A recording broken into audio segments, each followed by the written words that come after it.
Baik, hari ini saya akan mengajak kita merenungkan satu bagian dari Injil Lukas pasal 10. Kita akan baca silih berganti, Lukas pasal 10 ayat 1 sampai 16. Saya akan membacakan ayat yang ganjil dan Bapak Ibu akan membacakan ayat yang genap. Lukas pasal 10 ayat pertama. Kemudian daripada itu Tuhan menunjuk 70 murid yang lain, lalu mengutus mereka berdua-dua mendahuluinya ke setiap kota dan tempat yang hendak dikunjunginya.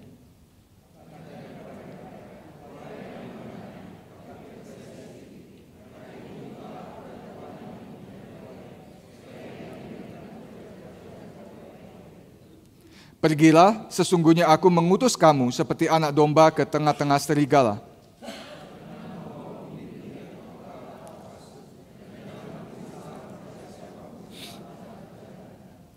Kalau kamu memasuki suatu rumah, katakanlah lebih dahulu damai sejahtera bagi rumah ini.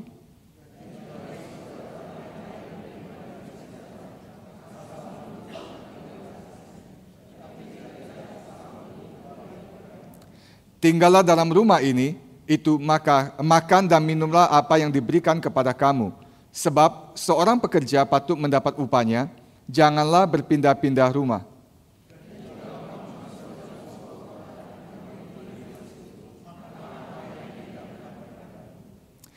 Dan sembuhkanlah orang-orang sakit yang ada di situ dan katakanlah kepada mereka, kerajaan Allah sudah dekat padamu.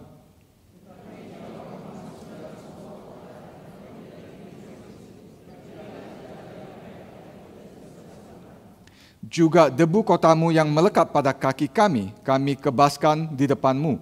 Tetapi ketahuilah ini, kerajaan Allah sudah dekat.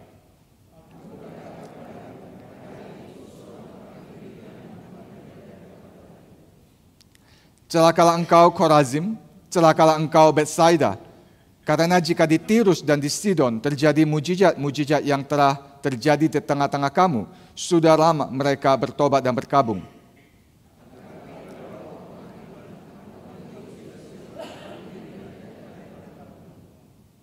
Dan engkau Kapernaum, apakah engkau akan dinaikkan sampai ke langit? Tidak, engkau akan diturunkan sampai ke dunia orang mati.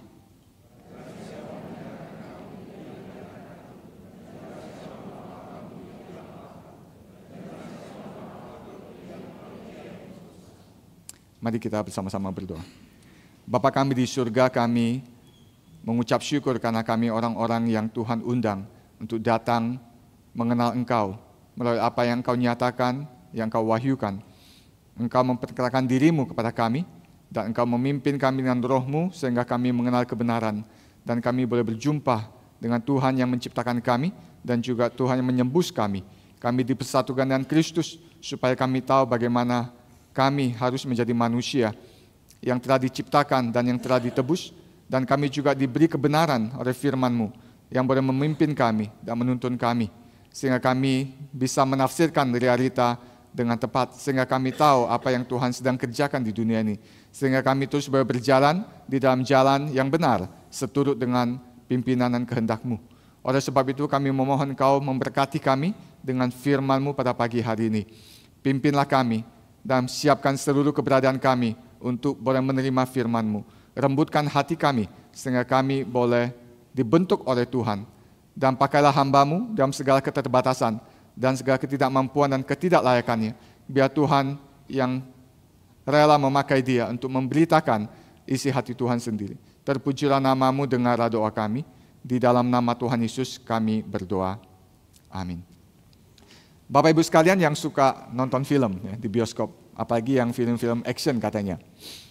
Bapak Ibu mungkin familiar dengan satu film, dan setiap kali menonton film ini, itu akan dimulai dengan satu adegan, dan akhirnya si tokoh utama ini akan mendapatkan rekaman, baik rekaman video atau rekaman audio, di mana dijelaskan apa yang sedang terjadi dalam dunia ini, dan ini misi yang harus dia jalankan. Maka di dalam kesimpulan dari video itu atau rekaman audio itu akan selalu ditutup dengan your mission, should you choose to accept it. Inilah misimu jikalau engkau memutuskan untuk menerimanya. Bapak Ibu tahu film apa itu? Saya tidak sebutkan judulnya. Tapi pertanyaannya, kalau film itu muncul, kenapa kita berebut atau orang-orang berebut membeli tiket menonton film tersebut? Apakah karena tokoh utamanya itu dan tokoh-tokoh pemeran yang lain, baik aktor atau aktris, itu adalah orang-orang yang tampan, orang-orang yang cantik, orang-orang yang menarik? Mungkin ada sebagian orang. Tapi mungkin ada orang juga yang karena sensasi emosi yang dipresentasikan melalui film tersebut, melalui ketegangan yang ada, melalui kegembiraan, kesenangan, melalui segala trik-trik yang dibuat bikin kita melihat film itu seru dan kita terbawa ke dalamnya. Mungkin banyak alasan gitu ya, kenapa kita akhirnya menonton film ini. Tapi ada satu alasan yang saya yakin ini adalah alasan utama. Yaitu karena Bapak Ibu tahu dari film yang mau ditonton itu bahwa pemeran utamanya, tokoh utamanya yang diberi nama Ethan Hunt, itu akan selalu menerima misi tersebut. Bapak, Ibu, dan saya tidak akan membayar uang dan memberi tiket untuk menonton film tersebut jika Bapak Ibu tahu ternyata setelah Ethan Hunt menerima rekaman tersebut dan dia memutuskan, saya sudah capek gitu ya, saya sudah malas, saya sudah nggak punya energi, nggak punya kekuatan untuk melakukan misi ini, maka sorry, saya tidak bisa mengerjakan misi ini.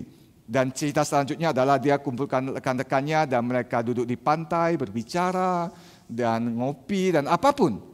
Bapak Ibu tidak akan beli film tersebut atau nonton film tersebut jikalau itu ceritanya.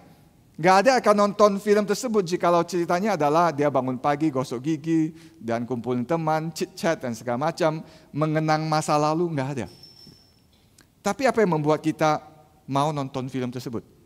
Karena kita tahu tokoh utamanya akan selalu menerima misinya dan dia akan mengumpulkan tim dia dan sharing visi gitu ya. Dan sharing visi dan dia mengatakan kepada timnya, ya, if you choose to save, kalau engkau memilih untuk menerimanya, engkau bisa menolaknya. Maka menjadi seorang Ethan Hunt itu selalu on mission. Mission atau misi itu adalah di dalam DNA-nya dia. Tidak mungkin ya, yang namanya Ethan Hunt itu tidak bermisi. Tidak mungkin tokoh utama itu memutuskan untuk tidak terlibat di dalam misi yang dipresentasikan kepada dia. Dia tidak mungkin akan pensiun katanya. Tidak mungkin, meskipun sekarang dia sudah dipaksa pensiun ya, karena faktor usia. Tapi jikalau dia ada karakter yang benar ya, dan dia mendekati akhir hidupnya, dan dia melihat semua apa yang dia sudah lakukan dengan misi yang dia selesaikan itu, maka dia boleh berkata, good job, Ethan. Engkau telah menyelesaikan misimu. Karakter Ethan Hunt adalah karakter man on mission. Orang di dalam satu misi. Sama, Tuhan kita juga. Yesus Kristus is a man on mission. Dan seorang manusia, Allah menjadi manusia. Kenapa dia menjadi manusia? Karena dia ada misi. Dan di akhir hidupnya dia mengatakan, sudah genap, sudah selesai. Maksudnya apa? Rencana kedatangan saya menjalankan misi yang diberikan oleh Bapa kepada saya sudah saya genapkan dan kalimat itu diucapkan di atas kayu salib. Sama juga dengan Paulus, di akhir hidupnya dia menulis kepada Timotius, dia mengatakan mengenai diriku, darahku sudah mulai dicurahkan sebagai persembahan dan saat kematianku sudah dekat. Aku telah mengakhiri pertandingan yang baik. Aku telah mencapai garis akhir dan aku telah memelihara iman. Kita melihat dua contoh karakter tokoh yang begitu sentral di dalam Alkitab. Kristus adalah sentral dari seluruh tokoh. Tapi Paulus yang meneladani Kristus menjalankan hidup yang sama. Menjalankan hidup yang adalah hidup Kristus. Yaitu hidup yang bermisi. Seluruh kehidupannya didefinisikan oleh misi yang dia jalankan. Apakah dia selesai tugasnya? Apakah dia selesai hidupnya? Itu ditentukan dengan apakah dia sudah menggenapi misinya. Pertanyaannya, apa yang menjadi misi dalam kehidupan kita? Apakah kita juga menjadi orang yang hidup punya fokus pada misi? Orang sering mengatakan kehidupan manusia itu tidak mungkin hanya fokus pada satu hal. Gitu. Mungkin dalam setiap tahap-tahap kehidupan kita ada fokus yang berbeda. Yang lagi studi, ya belajar fokus untuk studi. Yang bekerja akan memperjuangkan banyak waktu dan tenaganya untuk berkarir. Yang baru menikah akan mengorbankan banyak waktu dan energi untuk membangun kehidupan pernikahan. Tapi kalau kita mau menyimpulkan kehidupan kita, adakah satu misi yang kita anggap menentukan seluruh hidup kita? Apakah ada satu pencapaian yang di akhir hidup kita mengatakan, saya sudah menyelesaikan apa yang harus saya kerjakan dalam hidupku? Seperti Paulus, saya sudah mengakhiri pertandingan tersebut. Saya sudah mencapai garis akhir. Kira-kira kalau kita cek dalam Alkitab, adakah satu definisi yang dikatakan hidup seperti apa sih? Yang dikatakan hidup yang sudah mengakhirinya dengan baik. Kehidupan yang dihidupi dengan baik. Maka Alkitab akan memberikan satu jawaban, yaitu kehidupan yang bermisi. Kehidupan yang bermisi, yaitu satu kehidupan di mana kita terlibat di dalam misinya Allah. Rekan saya pendeta Adrian yang melayani di Gary Singapura pernah mengucapkan satu kalimat yang saya masih ingat sampai sekarang. Gitu ya. Dia mengatakan, the kingdom of God is the most undervalued investment with the highest long-term returns. Ini bahasa investasi. Kerajaan Allah itu adalah investasi yang paling dianggap tidak bernilai. Undervalue.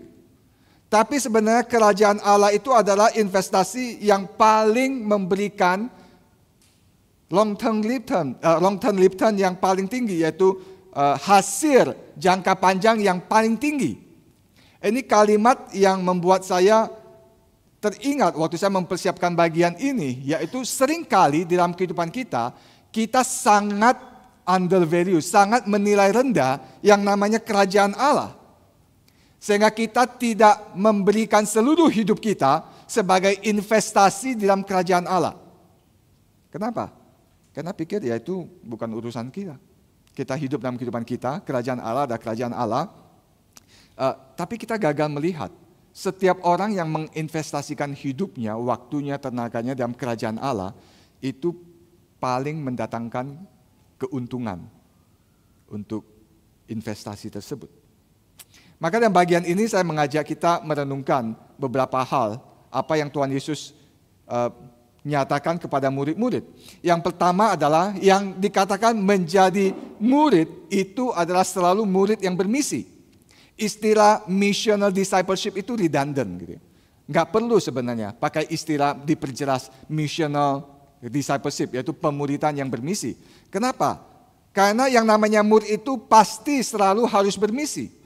Tidak pernah Tuhan memanggil seseorang menjadi muridnya dan tidak mengutus dia untuk menjadi misi, menjadi orang yang bermisi. Gitu. Setiap kali Alkitab menggambarkan kepada kita, gitu ya, Tuhan memanggil orang, Tuhan membawa orang datang kepada Dia. Menikmati persekutuan dengan Dia, menikmati berkatnya. Setelah itu Tuhan mengutus dia pergi. Tidak pernah orang yang datang hanya ingin menikmati yang katanya persekutuan dengan Kristus dan hanya berdiam di situ. Gak pernah. Yang namanya murid itu tidak pernah mengatakan should you accept your mission. Jikalau engkau menerima misimu, maka ini kerjakanlah. Jika engkau tidak mau, ya gak usah kerjakan misi. Gak ada. Yang namanya murid itu selalu menerima misi dari sang tuan, dari sang guru yang adalah man of mission sendiri. Misi itu harusnya menjadi DNA kita sebagai orang Kristen. Maka pertanyaannya, apakah saya boleh memilih bermisi atau tidak? Itu bukan pertanyaannya. Pertanyaannya adalah, apa misi saya? Kalau misi itu adalah DNA kita sebagai orang Kristen, apa misi saya? Dan kenapa misi itu ada DNA kita sebagai Kristen? Dua alasan. Yang pertama karena Tuhan kita, Allah kita adalah Allah yang bermisi. Yang kedua, karena Dia mengutus kita. Allah kita adalah selalu Allah yang bermisi. Allah Tritunggal itu selalu di dalam misi dan selalu aktif bekerja. Maka Tuhan Yesus bisa berkata kepada orang Farisi, Bapakku bekerja sampai sekarang, maka aku pun bekerja. Kalau kita merenungkan apa sih yang ada di dalam kehidupan yang namanya kehidupan di dalam Allah Tritunggal. Seorang teolog reform bernama Herman Bavinck, waktu dia membahas mengenai siapa Allah Tritunggal. Dan ada satu kalimat yang dia katakan, Allah Tritunggal di dalam 3 pribadi yang berelasi, itu di dalamnya ada satu kehidupan yang begitu berlimpah, yaitu begitu kaya di dalam kehidupan relasi antara 3 pribadi tersebut. Begitu kaya, begitu berlimpah sampai dia meluap keluar. Ini gambaran imajinasi. Sesuatu yang seperti kalau kita lihat matahari dengan segala gejolak yang terjadi dan begitu berlimpah dan sehingga api itu katanya speak out, memancar keluar atau keluar dari matahari itu. Sama, Bavinck mengatakan Allah Tritunggal di dalam kehidupan internalnya, relasi Bapa, Anak dan Roh Kudus itu begitu kaya sehingga berlimpah keluar. Dan Bavinck mengatakan apa yang keluar dari Bapa itu selalu bersifat misi. Bersifat misi, dia mengatakan seperti Yohanes, sebagaimana Bapa mengutus Anak, sebagaimana Bapa dan Anak mengutus Roh Kudus, dan sebagaimana Roh Kudus diberikan kepada murid-murid dan murid-murid diutus keluar. Maka natur dari Allah Tritunggal itu adalah natur yang bermisi. Bahkan kita bisa mengatakan, ini Bavinck juga mengatakan, tak kala Allah itu bukan Allah yang bermisi, maka Dia akan selalu menjadi misteri. Kenapa? Karena Dia tidak akan memperkenalkan dirinya. Dia akan selalu menjadi misteri. Dan tidak ada akan yang mengenal Dia. Dan bahkan jika Allah itu bukan Allah yang bermisi, kita tidak ada di sini. Tidak akan ada ciptaan. Bavinck mengatakan penciptaan itu adalah misi pertama Allah yang keluar dari kelimpahan kehidupan yang dalam Allah Tritunggal. Dalam teologi pakai bahasa keren ya, ad intra dan ad extra, yaitu yang ada di dalam dan yang ada keluar gitu. Apa yang keluar itu adalah pancaran daripada apa yang ada di dalam. Maka waktu kita melihat ciptaan itu begitu beragam, ciptaan itu begitu indah, ciptaan itu begitu kaya. Kenapa? Kenapa ciptaan itu bukan warna hijau semua? Ini muka-muka hijau semua mengerikan nanti ya. Kenapa ada yang berwarna-warni? Kenapa tumbuhan itu begitu banyak variasi? Kenapa binatang bahkan ikan pun? Saya tidak tahu ada yang pernah hitung nggak? Berapa jenis macam ikan yang ada di dunia ini? Kenapa ada kelimpahan seperti ini? Karena kelimpahan itu terpancar dari kelimpahan Allah Tritunggal sendiri. Maka di dalam pemikiran Bavinck waktu mengatakan ciptaan itu adalah misi pertama Allah, di mana Allah menyatakan dirinya keluar dengan Dia menciptakan. Seperti Mazmur 19, langit cakrawala memberitakan kemuliaan Allah. Ada sesuatu yang Allah pancarkan di luar dirinya, dan itu yang pertama kali Dia lakukan adalah ciptaan. Dan setelah Dia mencipta, segala sesuatu yang Dia lakukan di luar dirinya, itu selalu di dalam konteks ciptaan. Bahkan selalu menggunakan ciptaan. Bahkan misalnya kita katakan inkarnasi itu apa? Inkarnasi itu Allah menggunakan ciptaan untuk menyatakan dirinya. Di mana Allah pribadi kedua, sang anak Allah, menjadi manusia. Manusia itu apa? Manusia itu ciptaan kan? Manusia itu alamiah. Sesuatu yang Tuhan ciptakan. Tuhan Yesus tidak langsung turun dari surga seperti orang alien katanya. Dan mendadak muncul di Yerusalem bait suci dan memberitakan, bertobatlah sebab kerajaan Allah telah datang. Enggak. Dia harus melalui proses seperti manusia, dilahirkan dan menggunakan bahasa manusia. Alkitab diberikan kepada kita sebagai sarana untuk penyataan diri Allah. Itu juga diberikan dalam konteks ciptaan. Menggunakan manusia yang menuliskan. Menggunakan bahasa manusia, bukan bahasa surga. Maka jangan bangga kalau ada yang mengatakan kitab suci kami adalah kitab suci yang turun dari surga. Dan memakai bahasa-bahasa surgawi. Itu hanya membangun elit-elit rohani yang tidak perlu. Tapi lihat kitab suci kita. Yang dikatakan sepenuhnya dipimpin oleh Roh Kudus, dinafaskan oleh Allah, tapi menggunakan manusia-manusia yang menulis dengan latar belakang, dengan bahasa, dengan kebudayaan, yang semuanya itu ada dalam konteks ciptaan. Maka karya Allah, misi Allah pertama yang Tuhan nyatakan, yaitu ciptaan. Dan setelah ciptaan itu Adam dan Hawa berdosa dan melanggar apa yang Tuhan nyatakan, Tuhan melanjutkan misinya, yaitu karya penebusan, karya pembaharuan akan ciptaan, di mana Allah akan membawa seluruh ciptaan yang terkutuk dalam dosa kepada yang kita sebutkan ciptaan baru, langit dan bumi yang baru, manusia yang baru. Ini misi Allah yang Tuhan terus nyatakan, dan itu seluruh isi dari kitab suci. Ada seorang ahli perjanjian lama bernama Christopher Wright, dia menulis disertasi S3-nya hanya dengan satu tema, yaitu dia menggali tema misi Allah. Bagaimana membaca seluruh kitab suci dari kacamata misi Allah. Itu disertasi S3 dia. Boleh juga ya, keren juga ya. Bagaimana kita mempelajari seluruh apa yang Tuhan nyatakan di dalam kitab suci itu dengan kacamata misi. Kacamata Allah yang aktif, Allah yang bekerja. Tapi Allah yang aktif, Allah yang bekerja, Allah yang bermisi, itu mengundang kita, membawa kita untuk berpartisipasi di dalam misi dia. Maka dia mengirim kita, dia mengutus kita. Maka satu prinsip yang sangat penting yang harus kita selalu ingat yang dinyatakan dalam kitab suci, yaitu tatkala Tuhan membawa kita kepada dirinya, tatkala Tuhan memanggil Abraham, tatkala Tuhan memberkati mereka, tidak berhenti di situ. Tuhan selalu menarik orang datang kepadanya. Setelah itu Tuhan mengutus mereka pergi. Tuhan berkata kepada Abraham, aku akan memberkati engkau dengan segala macam kelimpahan yang Tuhan janjikan. Dan melalui engkau, semua bangsa akan diberkati. Sama juga, tak kala Tuhan Yesus memanggil ke-12 murid. Mereka ke-12 murid ini dikatakan inner circle gitu ya. Menikmati satu relasi yang begitu erat dengan Kristus. Yang bahkan bisa 24 jam bersama-sama dengan Kristus. Makan bersama, tidur bersama, berbicara, dan melihat apa yang Kristus lakukan. Tapi Kristus memanggil mereka bukan hanya untuk mengenal dirinya, bukan hanya untuk menikmati persekutuan dengan dia, menikmati penyertaan dia. Tapi setelah itu dia mengutus mereka pergi. Mereka diutus untuk menjalankan misi. Tapi ternyata yang diutus itu bukan cuma 12 murid. Bukan yang katanya rasul-rasul yang elit itu. Tidak. Di bagian yang kita baca, juga Tuhan mengutus 70 murid-murid. Dari mana? Tidak ditulis dari mana ini 70 murid-murid.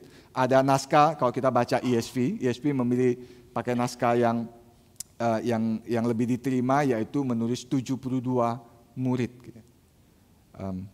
Saya tidak pelajarin kenapa LAI memutuskan mengambil naskah yang menulis 70 murid.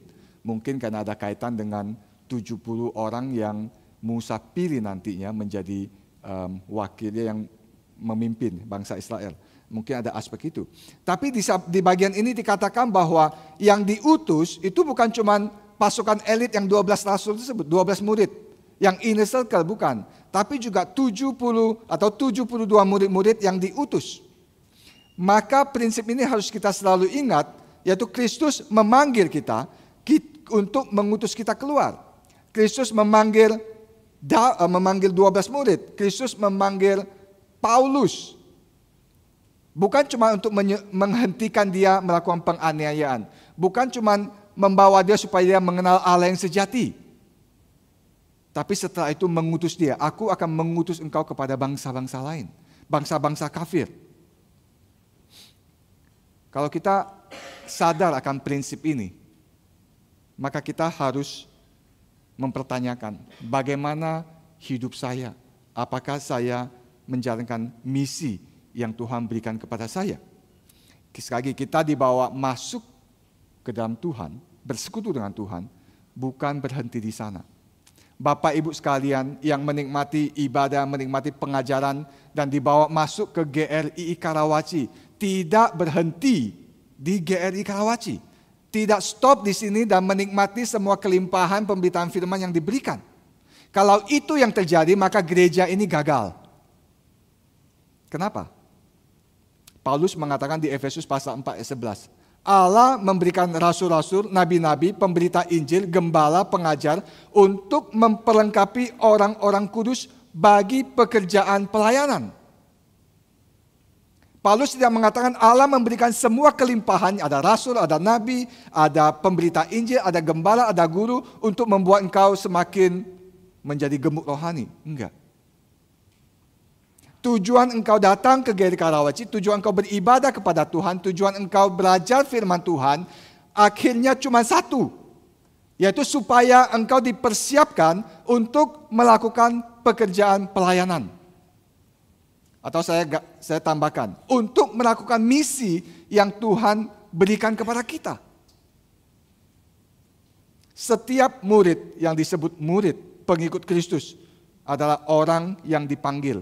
Tidak ada yang namanya super special disciple. Tidak ada yang namanya super apostle. Paulus justru mengkritik dalam suratnya kepada jemaat di Korintus, mengatakan itu mereka yang menganggap mereka itu super apostle, orang-orang yang elit, orang-orang yang penuh dengan karunia, orang-orang yang bisa berbahasa lidah, orang-orang yang bisa lebih fasih berkhotbah daripada Paulus. Mereka dikatakan super elit. Tapi Paulus justru menampilkan kelemahan dia, menampilkan kehidupan yang lebih cocok dengan cerita salib Kristus. Maka kalau kita baca Injil Lukas di pasal 9 dikatakan Tuhan Yesus mengutus 12 murid. Tapi di pasal 10 Tuhan Yesus mengutus 70 murid-murid yang lain. Tuhan mengutus mereka. Maka misi tidak dibatasi kepada orang-orang tertentu. Pekerjaan Allah tidak dimonopoli oleh yang namanya rohaniawan gereja, pendeta, vikaris, atau penatua, atau diaken, diakones. Misi Allah adalah misi semua kita. Maka menjadi kunci yang harus kita selalu ingat, yaitu apa yang Tuhan mau kerjakan dalam hidupku. Apa panggilan Dia dalam hidupku. Dan yang menarik itu adalah tidak dikatakan Tuhan itu mempersiapkan mereka dengan intens. Mereka harus belajar doktrin, misalnya. Tidak dikatakan mereka harus belajar doktrin Allah, doktrin Roh Kudus, doktrin Kristologi, doktrin gereja, doktrin ini, doktrin itu. Sudah lulus, sudah diuji, verbatimnya sudah dicek, maka boleh pergi. Enggak. Mereka selalu on learning waktu mereka berjalan bersama dengan Kristus. Waktu mereka mendengarkan apa yang Kristus beritakan, waktu mereka melihat apa yang Kristus kerjakan, dan mereka diberi kuasa untuk melakukan hal yang sama. Kristus mengutus mereka sebagai misionaris, sebagai penginjil, sebagai pemberita Injil Kerajaan Allah, dan bersamaan dengan itu membentuk mereka secara rohani. Tuhan tidak mempersiapkan mereka sampai mereka lulus dulu ujian, baru diutus pergi. Enggak. Maka pengutusan pergi itu berjalan bersama-sama dengan pembinaan, berjalan bersama-sama dengan pembentukan, berjalan bersama-sama dengan kerohanian yang Tuhan terus garap dalam hidup mereka supaya semakin bertumbuh. Kenapa Tuhan mengutus mereka pergi ke dalam misi? Jawabannya simpel di ayat 2. Tuayan memang banyak, tetapi pekerja sedikit. Karena itu mintalah kepada Tuhan yang empunya tuayan supaya ia mengirim pekerja-pekerja untuk tuayan itu. Tuhan Yesus mengatakan, kenapa engkau harus pergi? Karena tuayannya banyak. Ini sangat menarik gitu ya. Tuhan Yesus tidak mengatakan engkau pergi menabur benih supaya nanti ada tuayan gitu. Enggak, Tuhan Yesus mengatakan tuayannya itu sudah siap. Tapi pekerjanya mana? Petaninya mana? Yang mau pungut hasil tuayan itu mana? Maka dia mengatakan, mintalah, berdoa kepada Bapa, kepada Tuhan empunya tuayan, supaya dia mengirimkan pekerja-pekerja. Ini ada beberapa aspek yang sangat menarik Bapak Ibu sekalian. Kenapa kita diutus? Karena tuayannya banyak. Tapi siapa yang mendatangkan tuayan? Siapa yang mendatangkan tuayan? Di sini kita melihat ada kedaulatan Allah yang dinyatakan di sini, tapi juga kita diminta berdoa. Kita diminta untuk pergi. Kita tidak diminta untuk pergi supaya kita akhirnya berhasil menanam dan menuai. Tuaian itu sudah dikerjakan, sudah dipersiapkan oleh Tuhan. Maka di bagian ini, baik ini prinsip Alkitabiah, atau kita juga selalu mengatakan ini prinsip teologi reform. Allah yang sepenuhnya berdaulat, ada rencana Allah, ada pekerjaan Allah yang akan digenapi Dia, maka Dia mengutus kita. Kalau Dia tidak bekerja, kalau Dia tidak akan mendatangkan hasil, Dia tidak akan mengutus kita pergi. Untuk apa? Enggak ada gunanya. Satu-satu alasan Tuhan mengutus kita pergi, karena Dia mau bekerja, dan Dia akan membawakan hasil dari pekerjaan yang kita kerjakan. Waktu mengalami berbagai macam kesulitan, kita bisa tetap bertekun. Kenapa? Karena kita yakin Tuhan akan bekerja dan menghasilkan sesuatu di situ. Ini satu gambaran yang sangat indah waktu Paulus pertama kali melayani di kota Korintus. Suatu kota metropolitan, satu kota yang sangat-sangat unik gitu ya. Maka dia pergi seperti biasa ke sinagog. Dia memberitakan Injil kepada orang Yahudi dan memperkenalkan Yesus sebagai Mesias yang menjadi pengharapan orang Yahudi. Dan akhirnya setelah mendengar mereka tolak Paulus dan sebagainya. Dan Paulus bahkan sampai mengatakan, debu dari kota ini pun engkau yang akan menanggung bagi dirimu sendiri. Habis itu bagaimana dengan Paulus? Mungkin dia kecewa, mungkin dia berasa nggak ada harapan pelayanan di sini, mungkin dia sudah mempersiapkan diri untuk pergi gitu ya. Tapi Tuhan berkata kepada dia, pada suatu malam berfirmanlah Tuhan kepada Paulus di dalam suatu penglihatan. Jangan takut, teruslah memberitakan firman dan jangan diam. Sebab aku menyertai engkau dan tidak ada seorang pun yang akan menjamah dan menganiaya engkau, sebab banyak umatku di kota ini. Kenapa Allah meminta Paulus jangan takut, jangan diam, terus beritakan firman, tidak akan ada orang yang mencelakakan dia. Alasannya cuma satu, karena di kota ini ada banyak umatku. Di kota ini banyak umatku dan engkau diam di sini, engkau melayani, engkau memberitakan firman, dan engkau akan melihat satu-satu Allah akan munculkan melalui pelayanan Paulus. Dan kita tahu salah satu jemaat, mungkin satu-satunya jemaat yang paling sulit yang pernah dilayani Paulus, itu adalah jemaat di Korintus. Jemaat Korintus adalah jemaat yang begitu membuat hati Paulus terluka. Tapi juga melalui surat 1 dan 2 Korintus kita melihat bagaimana hati seorang Paulus yang menghadapi semuanya itu, tapi justru semakin menunjukkan kualitas karakter dia yang begitu indah dalam pelayanan. Tuhan Yesus mengatakan, berdoalah supaya Allah mengirim banyak pekerja. Berdoalah. Perhatikan kepada siapa Kristus mengatakan kalimat ini. Dia tidak mengatakan kalimat ini kepada jemaat yang tidak pergi melayani dan hanya berdoa. Ini saya tidak mengkritik Bapak Ibu sekalian gitu ya. Kita sangat bersyukur ada jemaat-jemaat Karawaci yang bahkan doa puasa, tidak bisa ikut KKR regional tapi terlibat di dalam berdoa, mendukung pelayanan-pelayanan dari tim yang pergi. Ada cerita kemarin dari Pendeta Jimmy atau dari Pak Anugrah gitu ya. Ada humas mengerjakan segala sesuatu dan ada tantangan dan akhirnya mereka melihat pimpinan Tuhan. Pak Anugrah mengatakan, jangan lupa jemaat Karawaci sedang berdoa puasa bagi kita. Setiap pelayanan yang Tuhan mau kerjakan melalui kita harus membawa jemaat berdoa. harus membawa jemaat berlutut. Karena itu bukan pekerjaan kita, itu pekerjaan Allah. Tapi itu adalah tahap satu saja.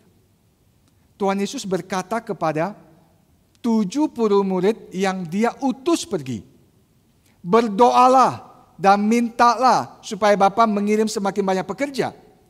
Maka setiap orang yang berdoa juga ada orang yang harus mempersiapkan diri supaya Tuhan mengutus dan mengirim dia untuk pergi. Saya kadang-kadang agak mengkritik ini waktu misalnya pelayanan di Bali G gitu ya, di kebaktian hari Minggu yang datang mungkin 38, 40 orang, terus liturgi mengatakan kita berdoa karena hari Senin besok akan ada persekutuan doa, kita berdoa supaya Tuhan pimpin, supaya Tuhan berkati. Yang ikut berdoa itu 40 orang. Tapi berapa orang yang datang ikut persekutuan doa? 15, 14, yang lain kemana? Engkau mendoakan, tapi siapkah Anda juga untuk dipakai oleh Tuhan, diutus oleh Tuhan untuk pergi? Mendoakan ada tahap pertama, kita bergantung sepenuhnya kepada Tuhan. Tapi setiap orang yang mendoakan, itu juga harus mempersiapkan diri jikalau Tuhan memakai engkau dan saya untuk menggenapi apa yang kita doakan. Kalau tidak, semua itu hanyalah lip service. Tuhan, saya berdoa supaya engkau mengirim banyak pekerja.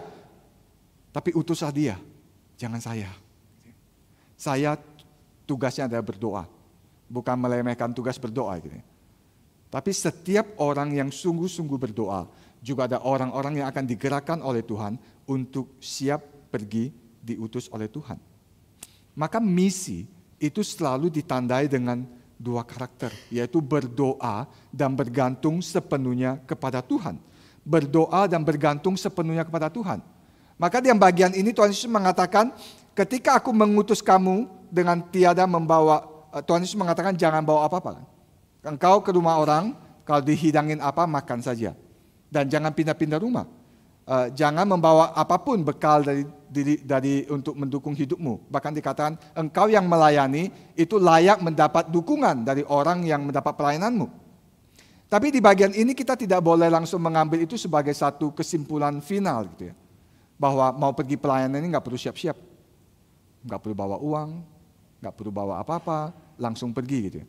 Ada konteks yang Tuhan mau menyatakan. Di dalam konteks bagian ini Tuhan mau menyatakan kepada mereka akan ada orang-orang yang Tuhan akan pakai untuk memperlengkapi, mencukupi hidupmu dalam pelayananmu. Tapi nanti di bagian belakang, misalnya di Lukas 22, Tuhan Yesus mengatakan, siapkan semua perlengkapan untuk pelayanan, untuk misi. Ada konteks di mana Tuhan mengatakan nggak perlu siapin. Ada konteks yang mengatakan engkau harus mempersiapkan segala sesuatu yang engkau butuhkan. Maka di Lukas pasal 22, Tuhan Yesus mengatakan, ketika aku mengutus kamu dengan tiada membawa pundi-pundi, bekal dan kasut, adakah kamu kekurangan apa-apa? Jawab mereka, suatu pun tidak.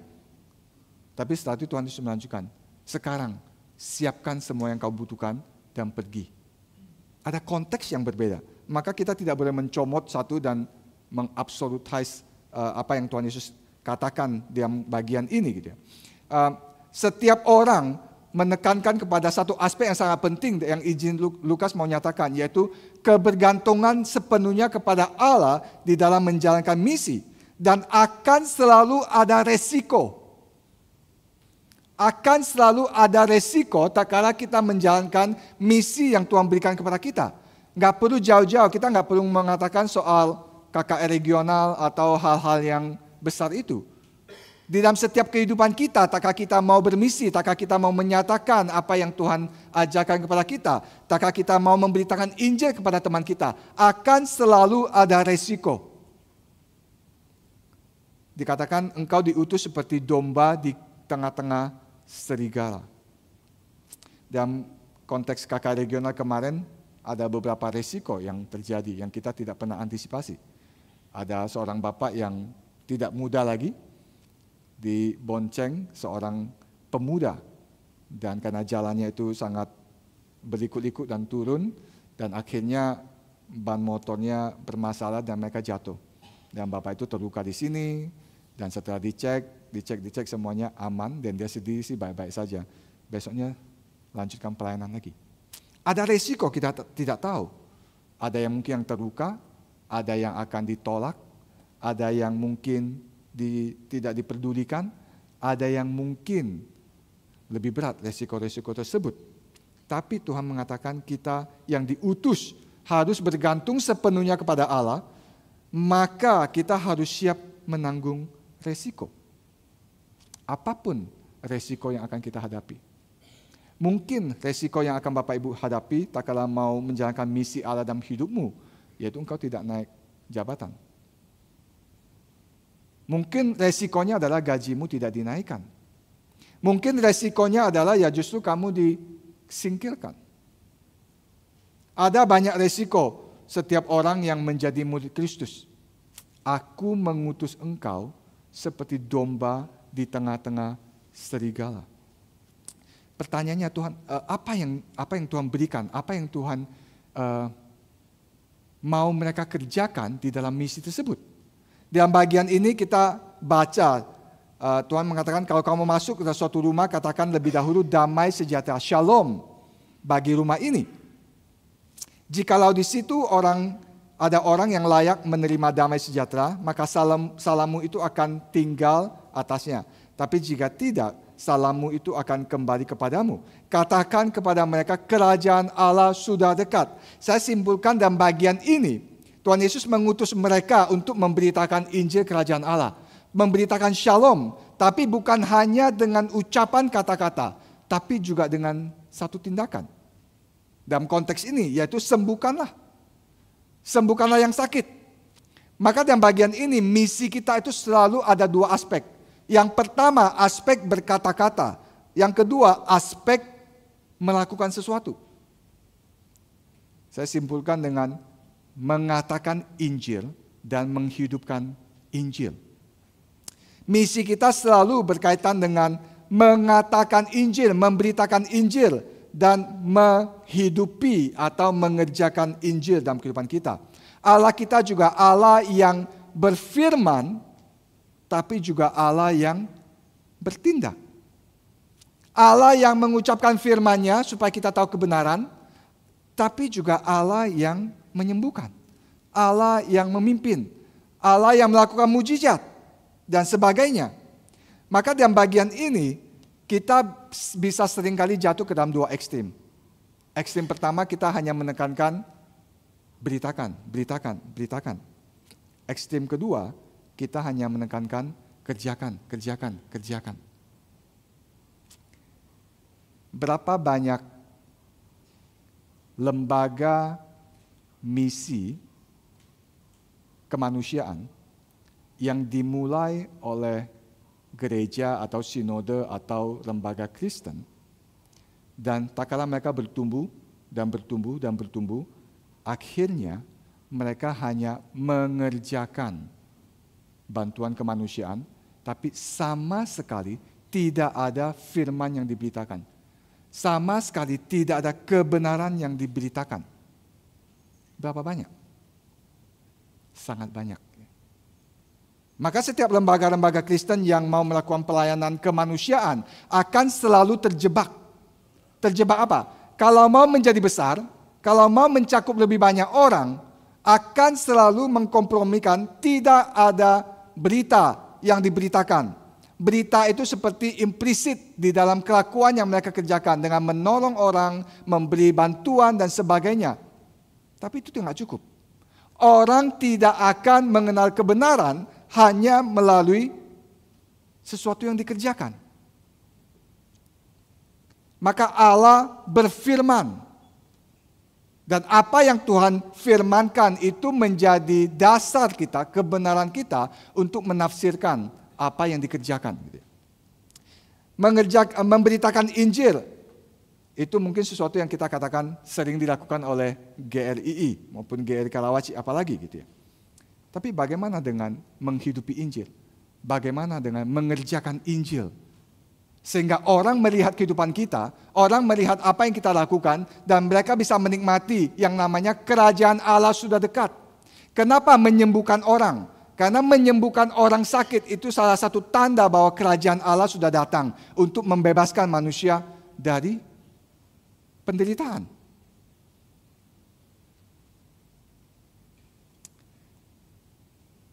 Kita harus mengimbangkan kedua aspek ini, yaitu memberitakan Injil dan menghidupkan Injil. Kita tidak dipanggil hanya menghidupi etika Kristen yang tinggi. Dan semua orang suka, semua orang menerima. Tapi tak kala kita memberitakan kebenaran, belum tentu semua orang akan terima. Belum tentu semua orang akan tertarik.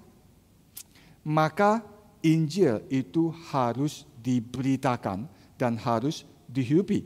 Kita harus membiasakan diri kita di dalam berbagai macam relasi kepada orang-orang yang ada dalam kita, dalam koneksi dengan kita, supaya kita bisa memberitakan Injil dan kita juga menyaksikan Injil dalam kehidupan kita. Bagaimana kita bisa memberitakan Injil? Bagaimana kita bisa bermisi? Bagaimana kita bisa menghidupi yang katanya hidup yang bermisi tersebut? Ada beberapa poin yang saya pikir kita perlu renungkan. Kenapa kita jarang atau kita enggan atau kita tidak mempunyai natur hidup bermisi? Natur untuk memberitakan Injil. Sekali lagi waktu saya memberitakan Injil itu bukan hanya konteks KKR regional gitu ya. Tapi dalam kehidupan kita sehari-hari. Kenapa gitu? Kalau kita mau retrospeksi diri, kalau kita mau retrospeksi gereja kita, berapa persen dari jemaat kita, GRI Karawaci, yang punya mindset memikirkan bahwa seluruh hidupnya sehari-hari itu adalah sebagai misionaris. Di tempat di mana dia ada. Tidak perlu pergi ke jauh-jauh. Di kantornya, di sekolahnya, di rumahnya, berapa banyak yang menghidupi mindset ini? Mungkin sangat dikit gitu ya. Kenapa? Mungkin ada yang memikirkan pertama, saya nggak siap, saya nggak qualified untuk seperti pendeta Jimmy Pardede, Rudy Pan, Vikaris Adam, Burita, ataupun memberitakan Injil. Yang mungkin katanya nggak perlu persiapan juga bisa. Yang pergi KKR regional tidak diminta verbatimnya gitu. Saya nggak siap. Pertanyaannya kapan kamu siap? Kapan baru kita mengatakan kita siap? Tadi prinsip yang saya katakan bahwa Tuhan Yesus tidak mempersiapkan mereka sampai sempurna baru mengutus mereka. Tuhan Yesus mempersiapkan mereka, mengutus mereka dan juga mempersiapkan mereka bersama-sama. Maka pertanyaannya adalah apakah engkau mempersiapkan diri atau tidak? Bukan pertanyaan adalah apakah saya siap atau tidak. Tadi waktu kita membahas bagian ini, Tuhan Yesus mengutus mereka kan. Dan Tuhan Yesus tidak mengatakan kepada mereka, mana verbatimmu? Engkau akan memberitakan Injil Kerajaan Allah. Kirim verbatim, biar saya cek. Ini bukan lagi kritik Ibu Dewi gitu ya. Jangan salah paham gitu. Kita harus mempersiapkan verbatim dan kita harus mempersiapkan diri dengan sebaik-baiknya. Tapi Tuhan Yesus, saya bayangkan kalau Tuhan Yesus minta mereka kirim verbatim gitu, terus dicek. Mungkin kita jadi ada catatan apa yang mereka akan khotbahkan gitu. Tapi dalam bagian ini tidak ditulis. Mereka pergi, mereka memberitakan Injil, mereka menyembuhkan orang sakit, dan mereka berhasil. Bahkan dikatakan setan-setan pun takluk kepada mereka. Tapi tidak dikatakan apa yang mereka beritakan. Tidak ada verbatimnya.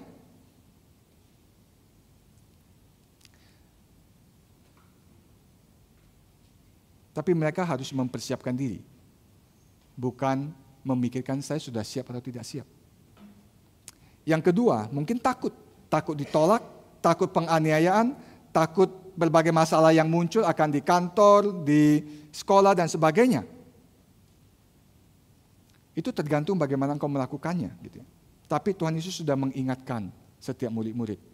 Akan ada resiko yang harus kita tanggung. Jika kita mau bermisi. Mungkin engkau mengatakan, saya tidak yakin kalau ada orang yang akan mendengarkan apa yang saya beritakan. Mungkin orang tidak akan percaya. Itu bukan alasanmu. Alasanmu adalah mempersiapkan diri dan Tuhan yang akan bekerja, Roh Kudus yang akan bekerja, bahkan Roh Kudus akan membuka mulutmu untuk berkata-kata.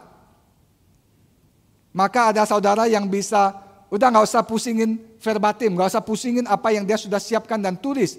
Tapi apa yang Tuhan pimpin, segala sesuatu yang sudah dia pelajari, baik di PA umum, PA pemuda, dan itu mengalir keluar. Dan dia sendiri kaget dan syok gitu ya. Kok bisa? Kalau kita mau mempersiapkan diri dan kita mau mempersembahkan diri, Roh Kudus akan bekerja. Mungkin kita pikir, saya selalu ada kebutuhan. Ada begitu banyak kebutuhan dalam hidup saya. Dan saya akan bereskan itu dulu. Jika sudah selesai, maka saya akan pergi. Engkau tidak akan mungkin selesai mengurusi urusanmu, mengurusi kebutuhanmu. Termasuk saya gitu. Tidak mungkin. Atau mungkin kita pikir akan ada selalu hal yang lebih urgent yang harus kita kerjakan. Ini ada satu tips gitu ya. Ada satu tips dari, ya banyak, ini teori bukan rahasia lagi. Orang yang gagal itu adalah selalu, orang yang gagal mengerjakan sesuatu secara long term, itu ada orang yang hanya selalu mengerjakan yang urgent. Maksudnya yang urgent itu apa? Itu yang harus dikerjakan sekarang. Karena harus dikerjakan sekarang. Tapi dia nggak peduli yang harus dikerjakan sekarang itu prioritasnya apa? Apakah benar ini sesuatu yang harus dikerjakan sekarang itu ada pekerjaan yang berkualitas? Atau hanya sebatas dia terpaksa karena disodorkan, harus dikerjakan. Maka orang seperti ini kadang tidak akan pernah planning. Tidak akan bisa tahu mengutamakan mana yang benar-benar harus diutamakan. Maka katanya teorinya, jangan hanya sibuk mengerjakan apa yang urgent, yang harus. Yang itu mungkin justru bisa disingkirkan. Untuk sesuatu yang lebih penting. Untuk sesuatu yang lebih esensi. Untuk sesuatu yang harus kita perjuangkan. Maka kalau kita hanya memikirkan ada sesuatu yang urgent, kesibukan, kita tidak akan pernah melayani. Atau kita ignorant, kita suam-suam kuku. Atau kita amnesia. Amnesia apa Pak? Kita lupa siapa kita. Kita lupa kenapa kita dipanggil oleh Tuhan. Kita lupa kenapa kita diberikan kebenaran. Kita lupa apa yang harus menjadi DNA dalam hidup kita. Yaitu bermisi bagi Tuhan. Terus bagaimana? Bagaimana kita bisa membangun satu kehidupan yang penuh dengan warna misi? Bagi saya kuncinya cuma ada satu, yaitu intentional, sengaja. Sengaja set waktumu untuk melakukan. Sengaja singkirkan hal-hal yang lain dan kerjakan itu. Karena tak kala kita tidak dengan sengaja memplanning, mendoakan, mempersiapkan diri, kita tidak akan pernah melakukannya. Maka pertama sengaja berdoa. Sengaja ingat, terima, ini adalah misimu. Sengaja merencanakan di dalam waktumu, kosongkan agendamu yang ini tidak boleh disentuh karena engkau sengaja menentukan waktu ini untuk pergi melayani, pergi kakak regional, pergi apapun untuk menjalankan misi yang Tuhan rencanakan. Sengaja di dalam mempersiapkan dirimu. Mempersiapkan diri senantiasa. Petrus mengatakan siap sedia untuk memberikan pertanggungjawaban kepada setiap orang yang menanyakan mengenai pengharapanmu. Siap sedia setiap saat. Maka persiapan itu setiap saat. Bisa lewat khotbah, bisa lewat PA, bisa lewat studi pribadi dan sebagainya. Dan pasti ada bagian-bagian persiapan yang dikerjakan khusus misi itu. Misalnya tulis verbatim, diuji dan dipersiapkan dan sebagainya. Setelah itu apa? Jalanilah dengan setia dan siap sedialah untuk menghadapi resiko. Jika kita tidak mau setia, jika kita tidak mau siap menanggung resiko, kita tidak berguna bagi kerajaan Allah. Terakhir, sengaja. Kalau engkau susah mencari waktu, engkau susah mencari konteks, sengajalah ikut event yang dipersiapkan oleh gereja. mungkin KKR regional, mungkin TKN, mungkin hal-hal yang lain, penginjilan ke rumah sakit dan sebagainya. Itu setiap wadah yang dipersiapkan untuk membuat kita sengaja mengatur waktu, mempersiapkan diri untuk pergi berbagian di dalam pelayanan tersebut. Terakhir, Tuhan Yesus menyatakan sesuatu yang cukup mengagetkan, sangat mengagetkan. Yaitu mengatakan akan ada penolakan. Akan ada orang yang tidak menerima kamu di situ, maka pergi ke jalan dan juga debu kota itu yang melekat pada kaki kami kebaskan di hadapanmu. Ini satu kalimat yang sangat keras. Bahkan Tuhan Yesus mengatakan, celakalah engkau Korazim, celakalah engkau Betsaida. Bahkan Sodom pun hukumannya tidak akan seberat mereka yang menolak Injil. Mereka yang menolak kota Korazim, Betsaida, bahkan dikatakan kota kafir seperti Tirus dan Sidon, waktu melihat mujizat yang Kristus lakukan, mereka akan bertobat. Hai Kapernaum, apa itu Kapernaum? Kapernaum itu satu kota yang menjadi base camp-nya Kristus. Apakah engkau akan ditinggikan? Enggak.